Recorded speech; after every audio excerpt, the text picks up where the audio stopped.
সোফায় বসে কফি খাচ্ছি আর টিভি দেখতেছিলাম। হঠাৎ ভাবি হাসপাতাল থেকে বাসায় আসলো। আসলে ভাবি একজন ডাক্তার।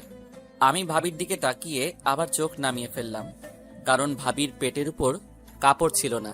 আমি প্রায় সময় দেখি ভাবি আমার সামনে দিয়ে এভাবে হাঁটে। তাকে কিছু বলতে পারি না, কারণ তিনি আমার থেকে বড়। আমার দিকে তাকিয়ে একটা মুচকি হাসি দিয়ে রুমে চলে গেল। এবার পরিচয় দেই, আমি স্বাধীন। কিছুদিন আগে পড়ালেখা শেষ করেছি। আমাদের নিজের ব্যবসা আছে। বাবা অফিস দেখাশোনা করে, আমি আম্মু বাসায় থাকি। আরো কিছুদিন পর অফিস দেখাশোনা করব। আমার বড় ভাই বিয়ে করছে, কিন্তু সে এখন বেঁচে নেই। আমার বড় ভাই একটা রোড দুর্ঘটনায় মারা যায় আজ 1 বছর হলো। আগে ভাইয়া বাবার সাথে অফিস দেখাশোনা করত, এখন বাবা একাই দেখাশোনা করে।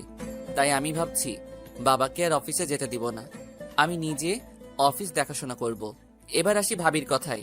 ভাইয়া মারা যাওয়ার পর ভাবির মা বাবা তাকে নিয়ে যেতে চেয়েছে, কিন্তু ভাবি আমাদেরকে ছেড়ে যাবে না। ভাবি ঢাকার বড় একটা হাসপাতালের ডাক্তার। রাতে সবাই মিলে খাবার খেতে লাগলাম, তখন আব্বু বলল, তা আব্বু কবে থেকে অফিস দেখাশোনা করবে? আব্বু, আম্মু ঠিক বলেছে। আমি আরো কিছুদিন পর অফিস দেখাশোনা করব, তারপর তোমাকে ছুটি দিয়ে দিব। ঠিক আছে, তোর যা ভালো মনে হয়। ভাবি, তুমি আমার রুমে কিছু বলবে নাকি? আসলে তোমার সাথে আমার কিছু কথা আছে। কি কথা ভাবি? তুমি কালকে একটু হাসপাতালে যেতে পারবে? কেন ভাবি? আসলে রাস্তা দিয়ে যাওয়ার সময় রাস্তার বখাটে ছেলেগুলো আমাকে দেখে বাজে কথা বলে। তুমি তো গাড়ি নিয়ে হাসপাতালে যাও, তাহলে ওরা তোমাকে খারাপ কথা বলবে কিভাবে? তারা আমার গাড়ি দাঁড় করিয়ে কথাগুলো বলে। তুমি কিছু বলতে পারো না? আমি কি বলবো, তারা রাস্তার বখাটে ছেলে, যদি কিছু করে বসে আমার, তাই কিছু বলতে পারি না। ঠিক আছে, কালকে তোমাকে নিয়ে আমি হাসপাতালে যাব। ওকে, তাহলে তুমি ঘুমিয়ে পড়ো, আমি রুমে গেলাম। ভাবি চলে যাওয়ার পর আমি ঘুমিয়ে গেলাম। ও, আপনাদের তো ভাবির নামটা বলতে ভুলে গেছি। ভাবির নাম নাদিয়া। সকালে ঘুম থেকে উঠে ফ্রেশ হয়ে নাস্তা করে ভাবি আর আমি গাড়ি নিয়ে হাসপাতালে যেতে লাগলাম। হঠাৎ রাস্তার মাঝে কিছু ছেলে দাঁড়িয়ে গেছে। আমি ভাবিকে গাড়িতে বসিয়ে তাদের সামনে গেলাম। কি হয়েছে এখানে? তোকে বলবো কেন, আমরা তো গাড়ির ভিতরে পাখিটাকে দেখতে আসলাম। ও, তার মানে তোরা প্রতিদিন ওনাকে ডিস্টার্ব করিস? করলে তোর কোনো সমস্যা? তাহলে আজকে দেখি তোরা আমার সামনে ওনাকে টাচ করে দেখা। টাচ করলে তুই কি করবি? আগে করে দেখ, তারপর আমি কি করি তোরা সবাই দেখবি। ওই জীবন গাড়ির ভিতর থেকে পাখিটাকে বের করে নিয়ে আইতো, দেখি ও আমাদের কি করতে পারে। আর যদি কখনো শুনি তোরা ওনাকে রাস্তার মাঝখানে দাঁড় করিয়ে খারাপ কথা বলছিস, তখন তোদের উপরে পাঠিয়ে দিব। কথাটা মনে রাখিস। পরে সবগুলো আমার পা ধরে ক্ষমা চেয়ে চলে গেছে। তারা আর জীবনে এমন কাজ করবে না। তারপর আমি গাড়িতে গিয়ে বসলাম। হঠাৎ ভাবি বলল, কি ব্যাপার স্বাধীন, তোমার হাত থেকে তো রক্ত পড়ছে। হয়তো তারা ছুরি দিয়ে কেটে দিছে। তোমাকে কে বলেছে তাদের সাথে মারামারি করতে? তোমাকে ছাড়া আমি কি নিয়ে বাঁচবো? আমাকে ছাড়া কি নিয়ে বাঁচবেন মানে? মানে তোমাকে ছাড়া আব্বু আম্মু কি নিয়ে বাঁচবে, তাই বলছি। আমি মনে হয় অন্যটা শুনেছি। তুমি এমনিই বেশি শুনো, কথা না বলে বসে থাকো। হাসপাতালে যাওয়ার পর হাতে ব্যান্ডেজ করে দেব।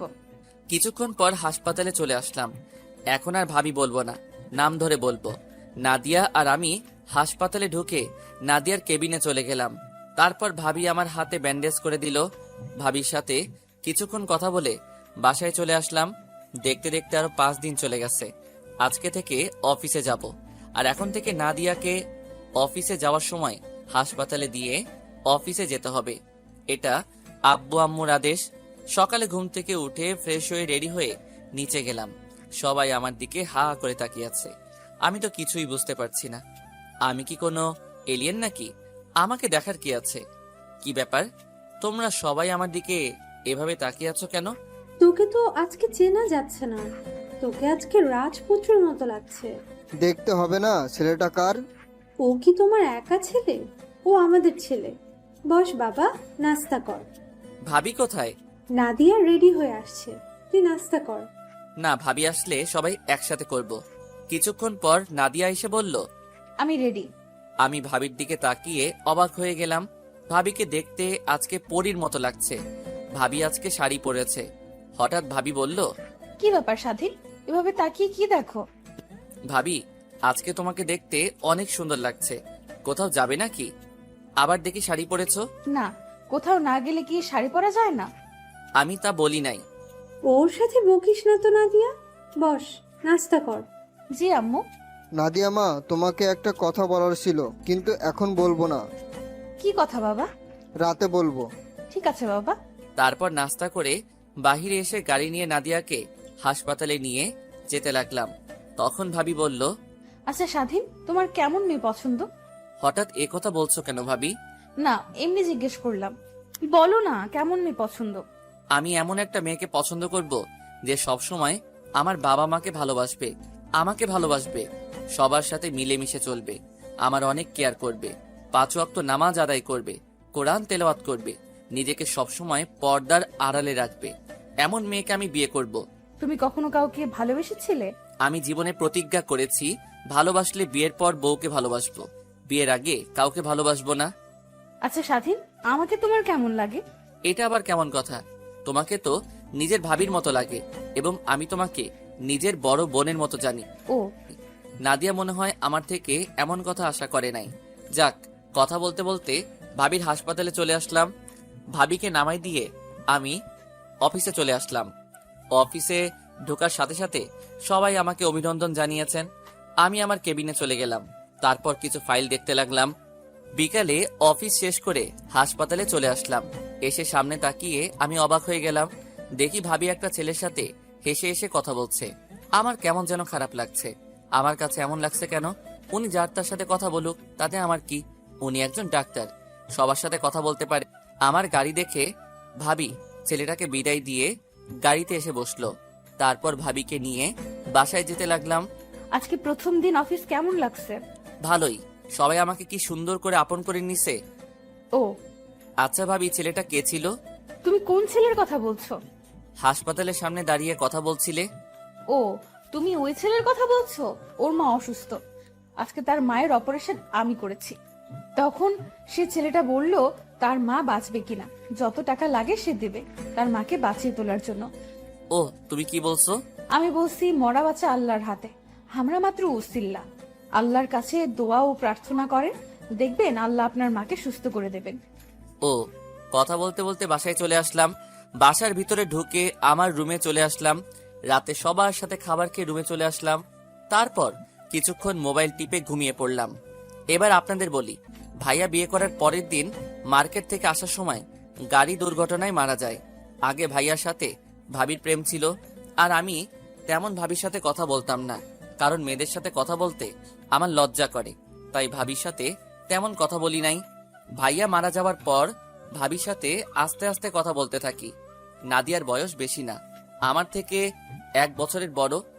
নাদিয়ারা অনেক টাকা পয়সার মালিক, আমাদের থেকে তাদের 1 গুণ বেশি আছে। নাদিয়ার আম্মু আব্বু মাঝে মাঝে আমাদের বাসায় এসে দেখে যায়। তাদের এত কিছু থাকার পরেও আমাদের সাথে থাকে। মনেতে আকাশ হয়ে রয়েছে ছড়িয়ে, বলো না কোথায় রাখি তোমায় লুকিয়ে। থাকি যে বিবর হয়ে শয়নে স্বপনে, যেও না হৃদয় থেকে দূরে হারিয়ে। আমি যে ভালোবাসি শুধুই তোমাকে।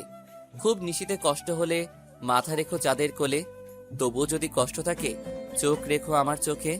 কষ্ট রেখো না বুকের মাঝে, পাঠিয়ে দিও আমার কাছে। সকালে ঘুমিয়েছিলাম, হঠাৎ ভাবি ডাকতে লাগলো। আসলে ভাবি প্রায় সময় আমাকে সকালে ঘুম থেকে ডেকে উঠায়। আম্মু তেমন আমাকে উঠায় না। স্বাধীন, ওঠো। আর একটু ঘুমাই ভাবি। কয়টা বাজে খেয়াল আছে তোমার? কয়টা বাজে ভাবি? 9টা বাজে। আর তোমার সাথে আব্বু কি কথা বলবে, তাড়াতাড়ি উঠে ফ্রেশ হয়ে নাও। কি কথা বলবে ভাবি? আমি বলতে পারবো না, তুমি গিয়ে দেখো কি বলে। ঠিক আছে, আমি ফ্রেশ হয়ে আসছি বলে বিছানা থেকে নেমে ওয়াশরুমে চলে গেলাম। ভাবি আমার রুম গোছাতে লাগলো। আমি ফ্রেশ হয়ে বাহিরে এসে দেখি ভাবি রুম ঝাড়ু দিচ্ছে, আর ভাবি পুরো পেট দেখা যাচ্ছে, পুরো সাদা ধবধবে দেহটা। আমি চোখ সরিয়ে নিলাম। আমি বুঝি না ভাবি আমার সামনে এভাবে থাকে কেন। আমি কোনো কথা না বলে রেডি হয়ে নিচে চলে গেলাম। নিচে এসে দেখি আব্বু সোফায় বসে কফি খাচ্ছে আর পেপার পড়ছে। গুড মর্নিং আব্বু। Good morning my dear son. ভাবি বলল, তুমি নাকি আমার কি কথা বলবে? আগে নাস্তাটা করে নাও। ঠিক আছে আব্বু। আমি টেবিলে বসে নাস্তা করে নিলাম। নাস্তা করে আব্বুর পাশে গিয়ে বসলাম। এবার বলো আব্বু, কি কথা বলবে? আমি যে কথা বলবো তুমি কিন্তু না করতে পারবে না। কি কথা আব্বু? তোকে না জানিয়ে আমরা তোর বিয়ে ঠিক করে ফেলেছি। কি বলছো আব্বু? তা মেয়েটাকে কোথায় থাকে, কি করে? মেয়েটাকে তুই চিনিস? কে সে? নাম কি তার? মেয়েটা আর কেউ নয়, নাদিয়া। কি বলছো আব্বু? তুমি কি পাগল হয়ে গেলে? উনি আমার ভাবি হয়, তুমি এটা কেমন করে বললে? তোর আব্বু ঠিকই বলেছে, তুই বাবা না করিস না। মেয়েটা আর কত এভাবে দিন কাটাবে? জীবন মারা গেছে, আজ 1 বছর হয়েছে। মেয়েটার তো একটা ভবিষ্যৎ আছে। আমরা নাদিয়ার বাবা মার সাথে কথা বলেছি, তাদের কোনো অমত নেই। এটা কেমন করে হয়? বাহিরের মানুষ কি বলবে? আর উনি আমার থেকে বড়, আমি এই বিয়ে করতে পারবো না। ভাবি যদি শুনে তাহলে উনি খারাপ ভাববে। নাদিয়ার সাথে গতকাল কথা বলেছি, ও রাজি আছে। এখন তুই রাজি থাকলেই কাজী ডেকে তোদের বিয়ে পড়িয়ে দিব। কিন্তু আর কোনো কিন্তু নয়, আমরা কোনো অনুষ্ঠান করব না। শুধু তোর বাবা, আমি আর নাদিয়ার বাবা মা থাকবে, আর বিয়েটা আমাদের বাসায় হবে। তোমাদের যা খুশি করো, আমি অফিসে গেলাম বলে বাসা থেকে বেরিয়ে গাড়ি নিয়ে অফিসে চলে আসলাম। অফিসে বসে ভাবতে লাগলাম, আব্বু আম্মু এটা কিভাবে করলো? ওনাকে এতদিন ভাবি বলে এসেছি, এখন তাকে বিয়ে করতে হবে? আমার একটা জিনিস মাথায় আসছে না, ভাবি কেমন করে রাজি হলো? মাথায় কিছু ঢুকছে না। যা হবার হবে। বিকেলে অফিসের কাজ শেষ করে বাহিরে এসে গাড়ি নিয়ে বাসায় চলে আসলাম। কলিং বেল চাপ দেওয়ার পর ভাবি এসে দরজা খুলে দিল। আমাকে দেখে মাথা নিচু করে ফেলছে। আমি কোনো কথা না বলে রুমে চলে আসলাম। রুমে এসে ফ্রেশ হয়ে একটা শার্ট গায়ে দিয়ে বাহিরে চলে আসলাম। পার্কে কিছুক্ষণ ঘুরে বাসায় চলে আসলাম। দরজার সামনে দাঁড়িয়ে কলিং বেলে চাপ দিলাম। এবার আম্মু এসে দরজা খুলে দিল। কি রে, এতক্ষণ কোথায় ছিলি? তোর জন্য সবাই অপেক্ষা করে বসে আছে। আমার জন্য অপেক্ষা করছে মানে? তোর আর নাদিয়ার বিয়ে আজকে রাতে হবে। তোর রুমে শেরওয়ানি রাখা আছে, ওটা পরে তাড়াতাড়ি নিচে আয়। কাজী অনেকক্ষণ ধরে বসে আছে। আজকে বিয়ে মানে? তোমরা বলছো ভাবির আব্বু আম্মুর সাথে কথা বলে কাজী ডেকে বিয়ে দিবে। নাদিয়ার আব্বু আম্মু তারাও চলে এসেছে, তুই তাড়াতাড়ি রেডি হয়ে নিচে আয়। কি আর করার, ভদ্র ছেলের মতো রুমে এসে ফ্রেশ হয়ে রেডি হয়ে নিচে চলে আসলাম। দেখি নাদিয়া সোফায় বউ সেজে বসে আছে আর মাথা নিচু করে আছে। আম্মু হাতের ইশারায় বলল নাদিয়ার পাশে বসার জন্য, আর দাঁড়িয়ে না থেকে নাদিয়ার পাশে গিয়ে বসলাম। তারপর কাজী বিয়ে পড়ানো শুরু করলো। অবাক করার বিষয় হলো, নাদিয়াকে কবুল বলতে বললে সাথে সাথে কবুল বলে ফেললো। তারপর আমাকে বলল কবুল বলার জন্য। আমি কিছুক্ষণ চুপ করে বসে আছি। আব্বু আম্মু আমাকে বারবার বলছে কবুল বলার জন্য। তাদের জোড়াজোড়িতে কবুল বলে ফেললাম। রাতে খাবার খেয়ে নাদিয়ার আব্বু আম্মু, আরে এখন তো আমার শ্বশুর শাশুড়ি হবে, তারা চলে গেছে। আমি ছাদের উপর চলে গেলাম আর ভাবতে লাগলাম, লাস্ট পর্যন্ত নিজের ভাবিকে বিয়ে করলাম। আপনারা হয়তো বলবেন আমি কেন বিয়ে করলাম। আসলে আমি আজ পর্যন্ত বাবা মার কথার অবাধ্য হই নাই, তাই তাদের কথা ফেলতে পারি নাই। তারা কথা দিয়ে ফেলছে। আমি চাই না আমার বাবা মা অসম্মানী হোক, তাই বিয়েটা করে ফেললাম। কিছুক্ষণ পর আম্মু এসে ডেকে নিয়ে গেল, তারপর আমার রুমে ঢুকিয়ে দিল। আমাকে রুমে ঢুকতে দেখে নাদিয়া খাট থেকে নেমে আমাকে সালাম করতে আসলে আমি সরে যাই। ভাবি, তুমি এটা কি করছো? তুমি ভাবি কাকে বলছো? এখন তুমি আমার স্বামী, আর বাসর রাতে স্ত্রী স্বামীর পা ধরে সালাম করা এটা নিয়ম। তুমি কিভাবে বিয়েতে রাজি হলে? আমি না তোমার ভাইয়ের মতো? তাহলে তুমি আমাকে বিয়ে করলে কেন? রাস্তায়, হাসপাতালে মানুষে অনেক কথা বলে আমাকে, তাদের কথা শুনে মাথা নিচু করে হাঁটি। তারা বলে আমার তো স্বামী নাই, তাই তাদের সাথে রাত কাটাতে। রাস্তার বখাটে ছেলেরা নানান ভাষায় কথা বলে, তাই বাবা মার কথায় না করতে পারি নাই। ঠিক আছে, তুমি ঘুমিয়ে পড়ো, আমি সোফায় গিয়ে ঘুমিয়ে পড়ি। তুমি সোফায় কেন ঘুমাবে? তুমি আমার সাথে ঘুমাবে। তুমি আমার ভাবি, তোমার সাথে আমি কি করে ঘুমাই বলো? এখন আমি তোমার স্ত্রী, সো এখন থেকে আমার নাম ধরে ডাকবে। চলো, তুমি আমার সাথে ঘুমাবে। আজকে না আমাদের বাসর রাত। তুমি বিছানায় শুয়ে পড়ো, আমি কেমন আনইজি ফিল করতেছি। হঠাৎ নাদিয়া এমন কথা বলল, আমি তো অবাক হয়ে গেলাম। তুমি কি আমার সাথে ঘুমাবে, নাকি এখন আব্বু আম্মুকে ডাক দিব? ভাবি, তুমি আমার সাথে এভাবে কথা বলছো কেন? আর একবার ভাবি বলে ডাকলে মাথা ফাটিয়ে দিব। তাড়াতাড়ি বিছানায় এসো। আমি আর কোনো কথা না বলে বিছানার একপাশে শুয়ে পড়লাম। নাদিয়ার কথা হঠাৎ এমন হলো কেন? আজ 1 বছর তো এরকম দেখি নাই। নাদিয়া লাইট অফ করে এসে আমার পাশে শুয়ে পড়লো, তারপর আমাকে পিছন থেকে জড়িয়ে ধরলো। জীবনে এই প্রথম কোনো মেয়ে আমাকে জড়িয়ে ধরলো, তাও আবার নিজের ভাবি। থুক্কু, এখন তো বউ। আমার কাছে কেমন যেন লাগছে, প্লিজ আমাকে ছেড়ে দিন। আমার কাছে কেমন যেন লাগছে। তোমাকে ছাড়ার জন্য তো ধরে নাই, তুমি এখন আমাকে আদর করো। আমি পারবো না। বেশি কথা বললে আব্বু আম্মুকে ডাক দেব। কথায় কথায় আব্বু আম্মুকে ডাক দেওয়ার কথা বলো কেন? আসলে আপনার কি হয়েছে? আপনি তো আগে এমন ছিলেন না। সেটা তোমার না জানলেও চলবে। তোমাকে বলছি না আদর করতে আমাকে। আজকে না করলে হয় না? বুঝেছি, যা করার আমাকেই করতে হবে। বলে আমার ঠোঁটের সাথে ঠোঁট লাগিয়ে দিল। আমার ঠোঁট দুটো পাগলের মতো চুষতে লাগলো। যেভাবে চুষতে লাগলো মনে হয় আমার ঠোঁট দুটো চকলেটের মতো মিষ্টি। কিস করতে করতে আমার শরীরের জামা কাপড় খুলতে লাগলো। হায় আল্লাহ, এখন তো আমি মেয়েদের কাছে পুরুষ নির্যাতন হতে আসছি। তোমরা কেউ আমাকে ভাবি থুক্কু নাদিয়ার হাত থেকে বাঁচাও। নাদিয়ার এমন কাহিনী দেখে নিজেকে আর কন্ট্রোল করতে পারি নাই। আমিও নাদিয়ার সাথে সাড়া দিতে লাগলাম। আমি নাদিয়ার পুরো শরীরে কিস করতে লাগলাম। নাদিয়া আমাকে শক্ত করে জড়িয়ে ধরে আছে। তারপর বাকিটা আর জানতে হবে না, ইতিহাস হয়ে রয়ে গেল। সকালে ঘুম থেকে উঠে দেখি নাদিয়ার শরীরে কোনো কাপড় নেই, তার বুকের উপর একটা তিল আছে। ওটা আমাকে কাছে টানছে। আমি নাদিয়ার বুকের উপর কিস করতে লাগলাম। নাদিয়া আমাকে শক্ত করে জড়িয়ে ধরলো। সকালবেলা আরেকবার হয়ে গেছে। তারপর দুজনে একসাথে ওয়াশরুমে ঢুকে ফ্রেশ হয়ে নিচে চলে গেলাম। দুজনে দুইটা চেয়ার টেনে বসলাম। আম্মু আমাদের নাস্তা দিল। দুজনে খেয়ে রুমে চলে আসলাম। এইভাবে চলতে লাগলো আমাদের দুষ্টু মিষ্টি ভালোবাসা। আমি এখন অফিস দেখাশোনা করি আর নাদিয়া বাসায় আব্বু আম্মুর সেবা যত্ন করে। দুজনে একসাথে গোসল করে নিচে চলে আসলাম। আব্বু আম্মু টেবিলে আমাদের জন্য অপেক্ষা করতে লাগলো। দুজনে দুইটা চেয়ার টেনে বসলাম। নাদিয়া, মা স্বাধীনকে নাস্তা দাও। দিচ্ছি আম্মু। নাদিয়া আমাকে নাস্তা দিল। তারপর নাস্তা খেয়ে রুমে চলে আসলাম। নাদিয়া আমার পিছন দিয়ে রুমে ঢুকলো।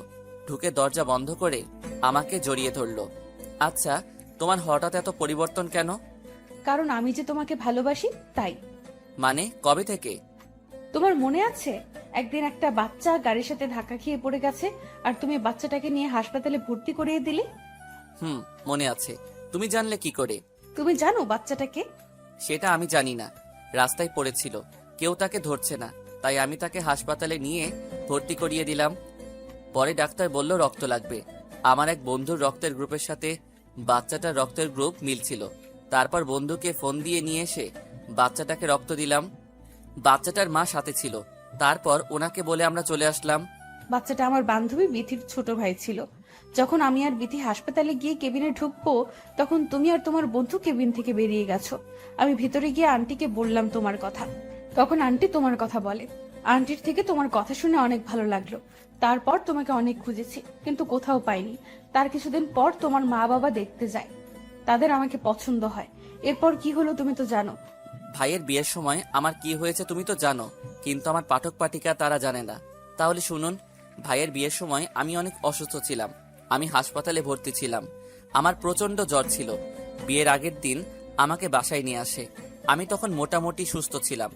ভাইয়ের বিয়ের দিন আমি ভাবিদের বাড়িতে যাইনি। বিয়ের দিন তোমার চেহারা আমার চোখের সামনে খালি ভেসে উঠেছে। তারপর তোমার আশা ছেড়ে দিয়ে বিয়ে করে ফেললাম। তোমাদের বাড়িতে আমাকে নিয়ে আসার পর যখন তুমি আমাকে দেখতে এসেছো তখন যেন আমার মাথায় আকাশ ভেঙে পড়লো। শাশুড়ি আম্মা যখন বলল তুমি আমার দেবর, আমি তো বিশ্বাস করতে পারছি না। তারপর চিন্তা করলাম জীবন সাথী হিসাবে নাহি পেলাম, তবে দেবর হিসেবে তো পেলাম। বিয়ের পরের দিন যখন শুনলাম গাড়ির দুর্ঘটনায় মারা গেছে তখন আমার সব অন্ধকার হয়ে গেছে। 3 মাস পরে যখন কিছুটা স্বাভাবিক হলাম তখন তোমাকে পাবার আশা শুরু করলাম। আবার এটাও ভেবেছিলাম তোমার সাথে কি আমাকে বিয়ে দিবে। আমি তো তোমার থেকে বড়। আমার মা বাবা যখন বলল আমাকে নিয়ে যাবে তখন আমি তোমার কারণে যাইনি।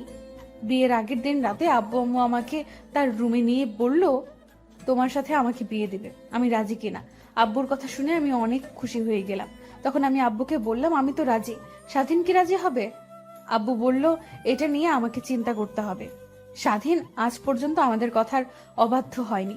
তুমি এই নিয়ে চিন্তা করো না, আমরা সব ব্যবস্থা করছি। এরপর কি হলো সব তো তুমি জানো। তাহলে তুমি আমাকে বললে না কেন তুমি আমাকে ভালোবাসো? ভয়ে বলতে পারি নাই। যদি তোমার মা বাবা আমাকে ঘর থেকে বের করে দেয় তখন তো আর তোমাকে দেখবো না। তোমাকে আমার কথায় অনেকভাবে বুঝিয়েছি কিন্তু তুমি বোঝো নাই। ঠিক আছে, এবার আমাকে ছাড়ো। অনেকক্ষণ ধরে ছিলে। দরজা খোলা, কেউ চলে আসবে।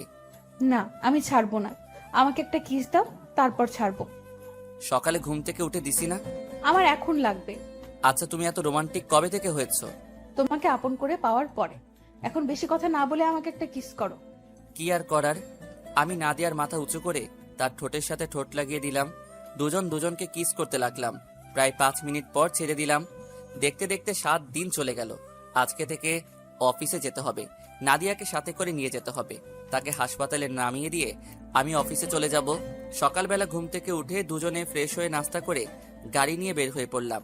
নাদিয়া আমার ঘাড়ে মাথা দিয়ে রাখলো আর এক হাত তার হাতের ভিতরে রাখলো। কথা বলতে বলতে নাদিয়ার হাসপাতালে চলে আসলাম। নাদিয়া গাড়ি থেকে নামার আগে এমন কিছু করবে আমি তো কল্পনাও করতে পারিনি।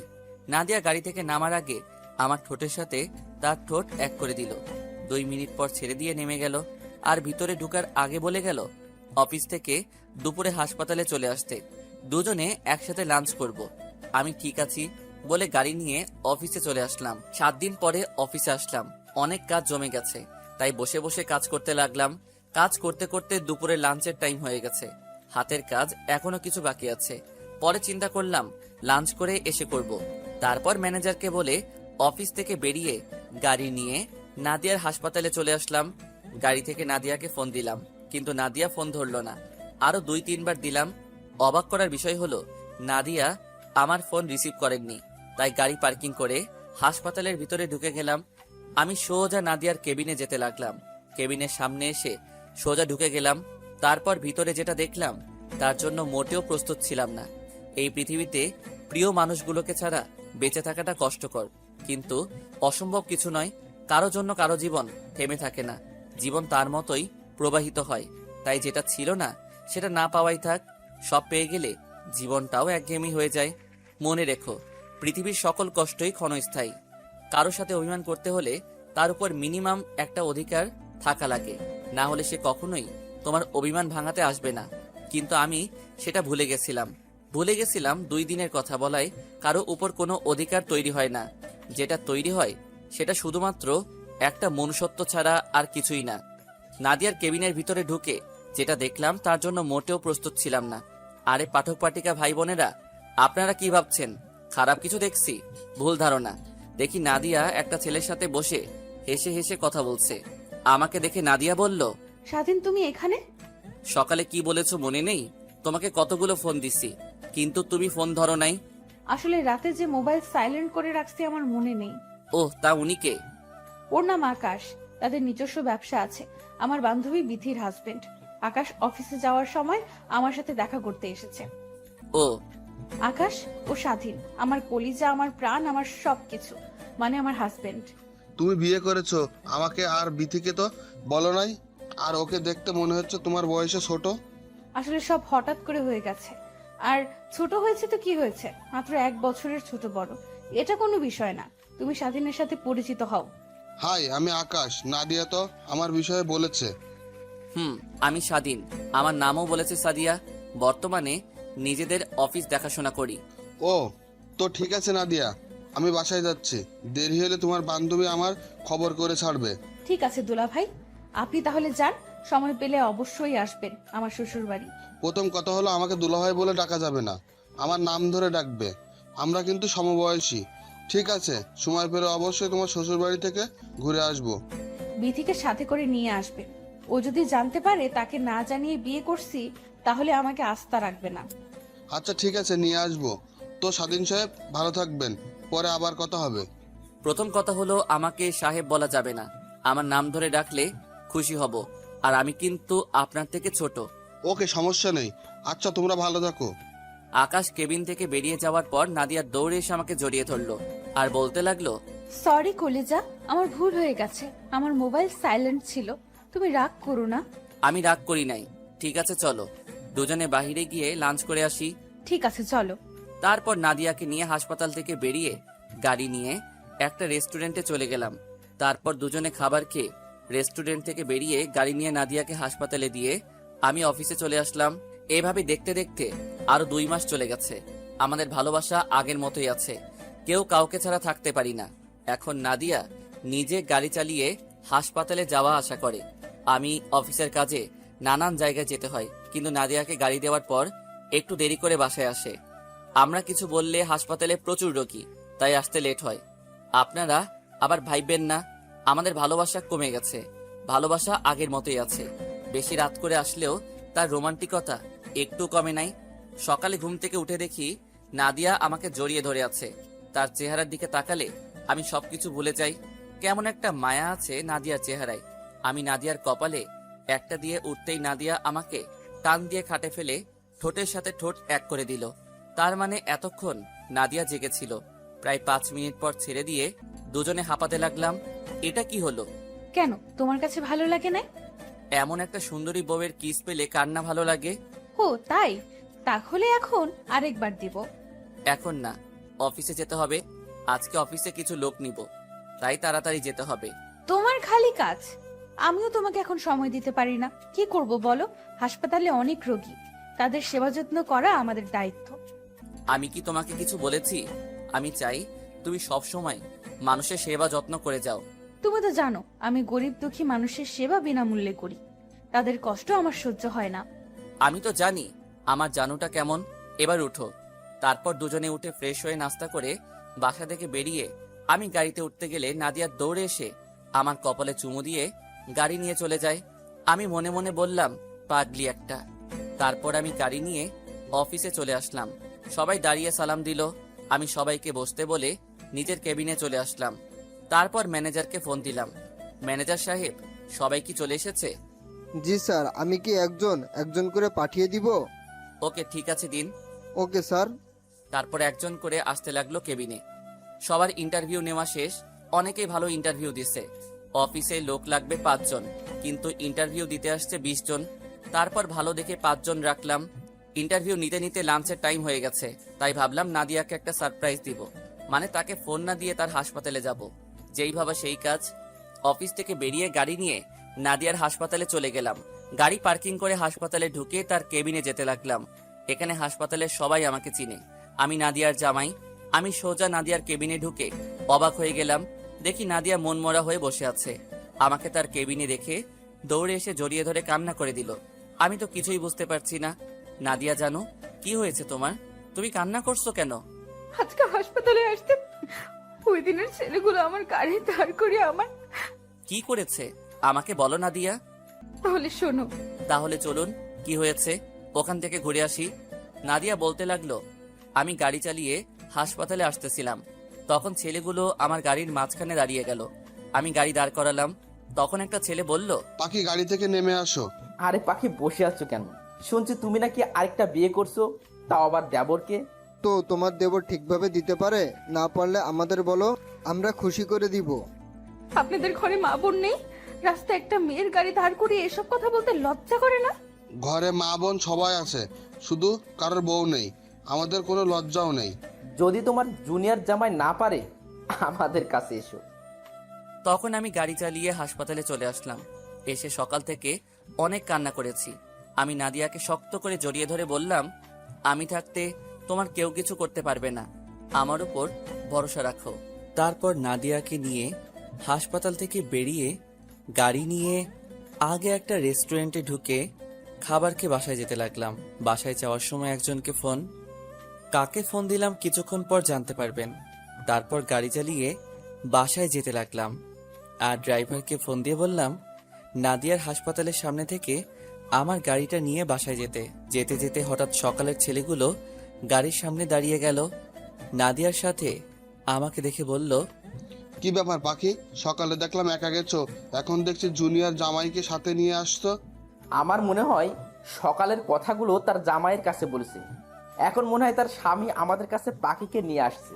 তাদের কথা শুনে গাড়ি থেকে একটা রড বের করে সবগুলোকে ইচ্ছে মতো মারতে লাগলাম। সবগুলো মায়ের খেয়ে রাস্তায় গড়াগড়ি খাচ্ছে। হঠাৎ পুলিশের গাড়ি চলে আসলো। স্বাধীন, ওদের ছেড়ে দেই, ওরা মারা যাবে। আমাকে ছেড়ে দেয় রাসেল, আজকে আমি ওদের মেরেই ফেলবো। আমার বউকে এসব কথা বলার সাহস ওরা কোথায় পেল? শোন, আইন নিজের হাতে তুলে নিস না, তুই ওদের আমার কাছে ছেড়ে দে, ওদের ব্যবস্থা আমি নিজ হাতে করব। রাসেলের কথায় ওদেরকে ছেড়ে দিলাম। রাসেল ওদের গাড়িতে উঠাই নিয়ে গেল। এবার আপনাদের বলি, আমি গাড়ি থেকে রাসেলকে ফোন দিলাম। রাসেল কিছুদিন হলো পুলিশের চাকরিতে জয়েন করেছে। সব থেকে বড় কথা হলো রাসেল আমার কলেজের বন্ধু। তো যাই হোক, গাড়িতে আসার পর নাদিয়া আমার পুরো শরীর দেখতে লাগলো। কি করছো তুমি? তোমার কোথাও লাগেনি তো? আরে আমার কোথাও লাগে নাই। যে মায়ের দিছি মনে হয় না একমাত্র বিছানা থেকে উঠতে পারবে। আমি অনেক ভয় পেয়ে গেছি, যদি ওরা তোমার ক্ষতি করতো। ওরা আমার কিছু করতে পারবে না। তারপর কথা বলতে বলতে বাসায় চলে আসলাম। বাসায় এসে কলিং বেল চাপ দিলাম। আম্মু এসে দরজা খুলে দিল। আমাদের দুজনকে দেখে আম্মু হয়তো অবাক হয়ে গেছে। কি রে, দুজনে আজকে এত তাড়াতাড়ি চলে আসলি যে? শরীর খারাপ নাকি তোদের? শরীর ঠিকই আছে, এমনি চলে আসলাম। ঠিক আছে, তাহলে তোরা রুমে গিয়ে ফ্রেশ হয়ে নে। ঠিক আছে আম্মু। আমি আর নাদিয়া রুমে চলে আসলাম। দুজনে একসাথে ফ্রেশ হয়ে বেরিয়ে আসলাম। তারপর নাদিয়া যেটা করলো আমি তো অবাক হয়ে গেলাম। মানুষের মাঝে আছে মন, মনের মাঝে প্রেম, প্রেমের মাঝে জীবন, জীবনের মাঝে আশা, আশার মাঝে ভালোবাসা, আর সেই ভালোবাসার মাঝে শুধুই তুমি। আমার ভালোবাসা সেদিন সার্থক হবে যেদিন ভালোবাসার মানুষটি এক ফোঁটা চোখের জল ফেলে বলবে, আমি শুধু তোমাকেই ভালোবাসি। তারপর নাদিয়া যেটা করলো আমি তো অবাক হয়ে গেলাম। নাদিয়া আমাকে বিছানায় ফেলে দিয়ে আমার ঠোঁটের সাথে ঠোঁট লাগিয়ে দিল। প্রায় 5 মিনিট পর ছেড়ে দিল। তারপর দুজনকে জড়িয়ে ধরে শুয়ে পড়লাম। রাতে খাবার টেবিলে নাদিয়া বলল, আব্বু আম্মু, তোমাদের একটা কথা বলবো, রাগ করবে না তো? কি কথা নাদিয়া? আসলে আম্মু, আমি আর চাকরি করতে চাই না, এখন থেকে বাসায় থাকবো এবং তোমাদের সেবা যত্ন করব। তাহলে তো ভালোই হয়, তোমার যা ভালো মনে হয় করো। আমিও তোমাকে বলবো মনে করছি, পরে আবার চিন্তা করলাম তুমি যদি কিছু মনে করো, তাই বলিনি। এখানে মনে করার কিছু নেই আম্মু, তোমরা তো আমার সব, তোমরা যেভাবে বলবে আমি তো সেভাবেই চলবো। তা হঠাৎ তোমার এই কথা মনে হলো কেন? আসলে বাবা মা বাসায় একা একা থাকে, তাদের বয়স তো আর কম হয় নাই, তাই আমি ভাবলাম চাকরি ছেড়ে দিয়ে তাদের সেবা যত্ন করব। ও, তারপর রাতের খাবার খেয়ে রুমে চলে আসলাম। আমি গিয়ে বিছানায় শুয়ে পড়লাম। নাদিয়া আমাকে পিছন থেকে জড়িয়ে ধরলো। ওই, আমাকে আদর করো না কেন? তুমি জানো না তোমার আদর না পেলে আমার ঘুম আসে না? তোমাকে আদর করবো না তো কাকে করবো জানো? যদি আদর করবে তাহলে ওই দিকে ফিরে শুয়ে আছো কেন? আচ্ছা বাবা, সরি। আসো, তোমাকে এবার আদর করি। আমি না তোমার মতো কিউট একটা ছেলে চাই। না, তোমার মতো সুন্দরী একটা মেয়ে চাই আমি। না, ছেলে চাই। না, মেয়ে চাই। ঠিক আছে, আল্লাহ যেটা দিবে তাতেই খুশি। এখন বলো, ছেলে হলে কি নাম রাখবে আর মেয়ে হলে কি নাম রাখবে? ছেলে হলে নাম রাখবো রিমন, আর মেয়ে হলে নাম রাখবো রাইসা। খুব সুন্দর নাম, আমার অনেক পছন্দ হয়েছে। কিন্তু আমার যে অনেক কষ্ট করতে হবে। করতে হলে করবে। তাহলে আসো, মিশন শুরু করে দেই। তোমার লজ্জা করছে না? সব পাঠক পাঠিকারা শুনছে আর দেখতে আসছে। ও মা, তারা দেখলে সমস্যা কোথায়? তারা আমাদের এসব দেখে শিখবে কেমন করে বউকে আদর করতে হয়। তারা না শিখলে তো জীবনে বাবা ডাক শুনতে পাবো না। তোমার মুখে কিছুই আটকায় না। আমি জানি আমার পাঠক পাঠিকারা কাউকে কিছু বলবে না, তারা অনেক ভালো। তাদের দেখে বোঝা যাচ্ছে সবগুলো লুচ্ছা। ওই, তুমি আমার পাঠক পাঠিকাদের লুচ্চা বলছো কেন? লুচ্চা নয় তো কি? এতক্ষণ ধরে আমরা কি কথা বলছি সব কান পেতে শুনতে আছে। ঠিক আছে, তাহলে আমি লাইটটা অফ করে দেই, তাহলে অন্ধকারে কিছু দেখবে না। আমি লাইটটা অফ করে দিয়ে নাদিয়াকে জড়িয়ে ধরে তার পুরো শরীরে কিস করতে লাগলাম। নাদিয়া আমাকে শক্ত করে জড়িয়ে ধরে আছে। আস্তে আস্তে নাদিয়ার পেটের উপর কাপড়টা সরিয়ে কিস করতে লাগলাম। নাদিয়া আমার মাথার চুল খামচে ধরল। তার নাদিয়ার নাভির নিচে আসতে লাগলাম। ও মা, নাদিয়া তো ঠিকই বলেছে, আমার পাঠক পাঠিকারা অনেক লুচ্চা। আমরা বউ জামাই কি করছি সব কিছু দেখছে, অনেক দেখছেন। আর দেখা লাগবে না। আমি এখন সন্তান আনার মিশনে আছি। বিয়ে করে জেনে নিবেন তারপর কি করেছি আমরা। তো দেখতে দেখতে আরো 1 মাস চলে গেল।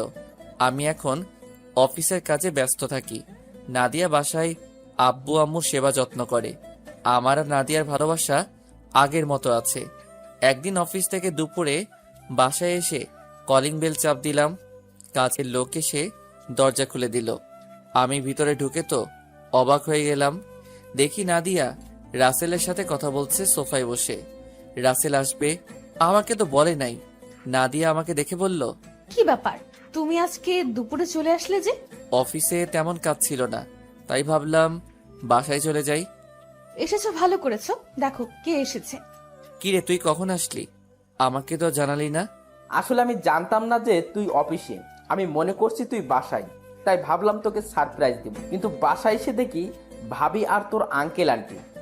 আমি তোমাকে ফোন দিতাম, কিন্তু তার আগে তুমি চলে আসলে। তা কি মনে করে আসলি? তুই তো এখন আগের মতো আমাদের বাসায় আসিস না। আমি কিন্তু এমনি আসি নাই, তোদের দাওয়াত দিতে এসেছি। কিসের দাওয়াত? আগামী শুক্রবার আমার বিয়ে, তোদের সবাইকে কিন্তু যেতে হবে। ঠিক আছে, যাব। তা মেয়েটা কে? মেয়েটা আর কেউ নয়, সাদিয়া। তুই কোন সাদিয়ার কথা বলছিস? তোর মামা তো বোন সাদিয়া? হুম। সাদিয়া তো তোকে পাত্তা দিত না, তাহলে বিয়েতে রাজি হলো কিভাবে? আগে দেয় নাই, কিন্তু এখন সে আমাকে ভালোবাসে। আগে পাত্তা দেয় নাই কারণ সে পড়ালেখা শেষ না করে আমার সাথে প্রেম করতে পারবে না। পুলিশের চাকরি নেওয়ার কিছুদিন পরে সে এসে আমাকে ভালোবাসার কথা বলেছে। যাক, তাহলে তো ভালোই, তোর ভালোবাসার মানুষকে আপন করে পাবি। তো আজকে উঠি, আর অনেক আত্মীয় স্বজন আছে, তাদের গিয়ে দাওয়াত দিতে আসতে হবে। এখন কোথাও যাওয়া হচ্ছে না, লাঞ্চ করে কিছুক্ষণ রেস্ট নিয়ে তারপর বাসায় যাবে। আজকে না ভাবি, অন্য একদিন বউকে সাথে করে নিয়ে এসে খেয়ে যাব। তাহলে ঠিক আছে। তারপর রাসেলকে বিদায় দিয়ে রুমে চলে আসলাম। দেখতে দেখতে রাসেলের বিয়ের দিন চলে এসেছে। আমি রেডি হয়ে সোফায় বসে আছি। নাদিয়ার এখনো সাজা হয় নাই। মেয়েদের সাজতে এত সময় লাগে? হঠাৎ নাদিয়া আমাকে ডাকতে লাগলো। আমি উঠে রুমে গিয়ে দেখি নাদিয়া শাড়ির কুচিটা লাগাতে পারছে না। জান, আমার শাড়ির কুচিটা লাগাতে পারছি না, তুমি এসে লাগিয়ে দাও। আমি তো শাড়ির কুচি লাগাতে পারি না। সমস্যা নেই, আমি তোমাকে দেখিয়ে দিচ্ছি, তুমি এদিকে আসো। আমি নাদিয়ার সামনে গেলাম। নাদিয়ার পেটের উপর কোনো কাপড় নেই, সাদা ধবধবে পেটটা। আমি তার পেটের উপর তাকিয়ে আছি। নাদিয়া আমার দিকে তাকিয়ে দেখে আমি তার পেটের দিকে তাকিয়ে আছি। এখন দেখা লাগবে না, তোমার জিনিস সারা জীবন দেখতে পাবে। আমি আর কোনো কথা না বলে নাদিয়ার কথা মতো শাড়ির কুচিটা পরিয়ে দিতে লাগলাম। যখন কুচিটা পেটের উপর দিয়ে ঢুকিয়ে দিলাম, নাদিয়া চোখ বন্ধ করে আমাকে জড়িয়ে ধরলো। তো যাই হোক, বাসা থেকে বেরিয়ে গাড়ি নিয়ে রাসেলের বাসায় চলে গেলাম। ও, আপনাদের তো বলতে ভুলে গেছি, আজকে রাসেলের গায়ে হলুদ। রাসেলের বাসার সামনে এসে দেখি বাড়িটা অনেক সুন্দর করে সাজিয়েছে। তারপর গাড়ি পার্কিং করে দুজনে ভিতরে গেলাম। বাসার ভিতরে ঢুকে দেখি সব ময়দা সুন্দরী চারপাশে ঘোরাঘুরি করছে। নাদিয়া আমার হাত ধরে আছে। আঙ্কেল আন্টির সাথে কথা বললাম আর নাদিয়াকে পরিচয় করিয়ে দিলাম। আন্টি নাদিয়াকে ভিতরে নিয়ে গেল আর আমাকে বলল রাসেল তার রুমে আছে। আমি আর দাঁড়িয়ে না থেকে রাসেলের রুমে চলে আসলাম। এসে দেখি শালা হবু বউয়ের সাথে ফোনে কথা বলছে। আমি পিছন থেকে গিয়ে মোবাইলটা হাতে নিয়ে কেটে দিলাম। কিরে শালা, কালকে তো একেবারে নিয়ে আসবি, তাহলে এত কথা বলার কি প্রয়োজন? আমি ওরে ফোন দিই নাই, ও নিজেই খালি ফোন দেয়। ও, তা তুই কখন আসলি? ভাবি আসে নাই? আন্টি নাদিয়াকে নিয়ে তাদের রুমে গেছে। তো তোর অনুষ্ঠান কখন শুরু হবে?